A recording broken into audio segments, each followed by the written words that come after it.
You signed a new contract last year. 8 years, reportedly, $400 million. Reportedly, right. So I'll go to the horse's mouth. True?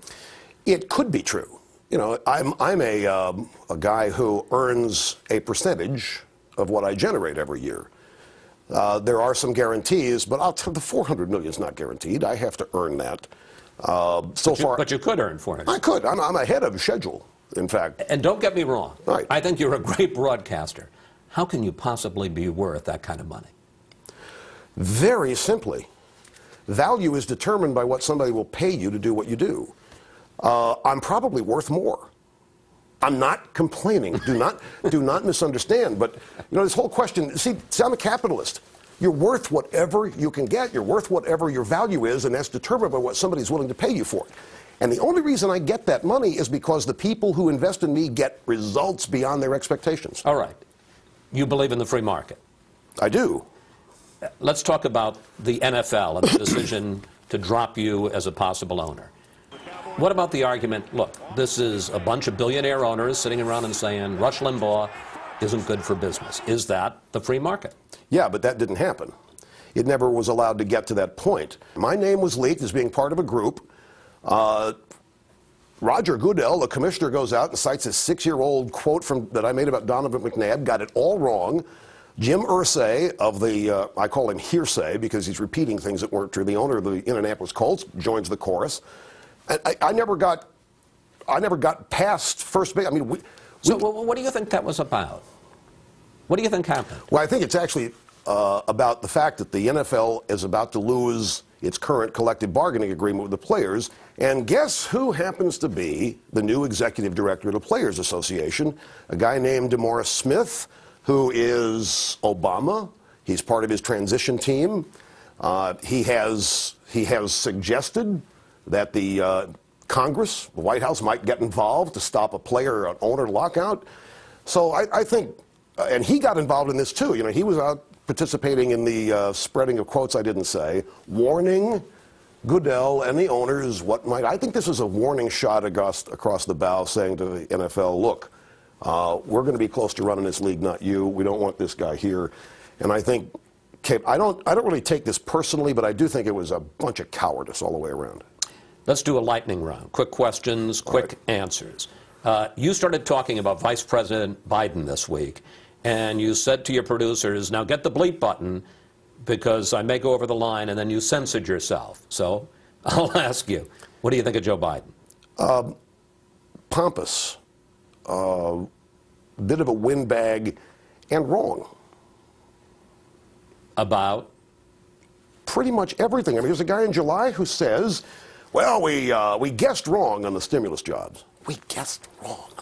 Anybody with a brain could have told you this stimulus plan wasn't going to work. I mean, he's a walking comedy of errors. Sarah Palin, you say that you admire her backbone. Do you really think she's ready to be president? Well, yes, I do. See, I am one thing I do not do is follow conventional wisdom. And the conventional wisdom in Sarah Palin is she's not smart enough, she needs to bone up on the issues, she's little unsophisticated, Alaska, where's that? Doesn't have the pedigree. I've seen, she's the only thing that provided any kind of a spark for the Republican Party. Now, this is not an endorsement, but I do have profound respect for Sarah Palin. There are not very many politicians who've been through what she's been put through, and still able to smile and be ebullient and upbeat. I mean, this woman, I think, is pretty tough. Finally, some politics. You predict a possible bloodbath for Democrats in 2010. I really do. I know that there is an eruption waiting to happen at the ballot box. I know that a majority of the people in this country are opposed to every single major agenda item that Obama has proposed and is trying to get passed. The mainstream media doesn't do it, doesn't know it. They think they need a visa to go to Missouri.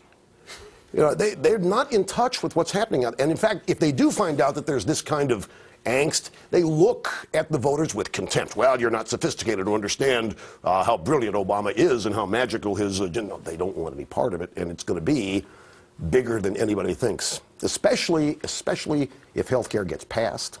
And if they get cap and trade, and they start going down this global warming fiasco track and get something passed on that, there will be a revolt at the polls. If you had to bet now, does Barack Obama win re-election in 2012? If I had to bet now, he will not. You got a name of somebody who's going to beat him? No. Can beat him? No, I have no clue about that.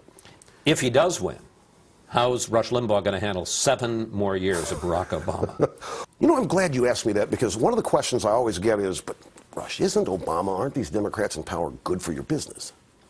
And the way I go about my business, I'm out to get the highest ratings I get every day. I'm out to attract the largest audience I can, regardless of the news. It's my talent that draws the crowd. The news is incidental to it. No, I'm worried, seriously worried about the future of the country. I would never put my personal success in front of what I think is something that's disastrous for the country.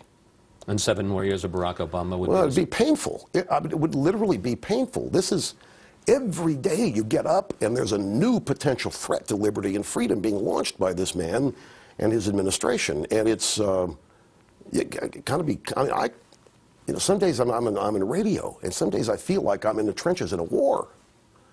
No bullets being fired, but trenches in a war. I mean, it's really intense. When, you know, I love this country to have this kind of passion, and my, you know, I want Paul Revere. I want as many people to hear what I think the problems are, because I believe the people of this country eventually make it work and get what they want.